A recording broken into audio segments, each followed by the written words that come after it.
Today we got news that Sarah Huckabee Sanders, aka the woman who used to professionally lie and cover for all of Trump's actions, took her first steps as the first female governor of Arkansas. And what did she decide was important for a state that ranks amongst the lowest in the country in terms of healthcare, education, and infrastructure? That she was going to ban the word Latinx from official use in state government documents. Now, it's no surprise when annoying white women like to start meddling in the Hispanic community's affairs, but it was surprising to me that for someone with no ties to the community, this was one of her first executive orders upon taking office. Arkansas ranks 32nd in terms of biggest Hispanic populations by state, with only about 8% of the state's population identifying as Hispanic. So why take this seemingly unprovoked action? Well, the only thing I can really think of is that this is just a continuation of conservatives nationwide trying to raise their national profiles by throwing red meat to their base in the hopes of one day being picked as VP or maybe running as president. Continuing the war on being woke by going after marginalized groups. Basically just more pandering by politicians that doesn't actually help our community in any way, shape, or form. I found it wild to see Latinos and Latinas cheering on this blatant censorship.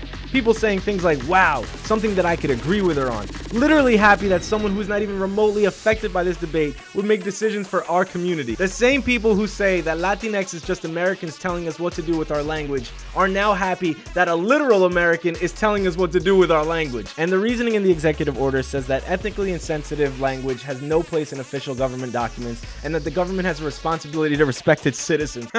Sarah Huckabee Sanders pretending that she cares about insensitive language and respecting people in our community? Now, I don't personally use the term Latinx in my vocabulary unless someone specifically asks me to refer to them as it.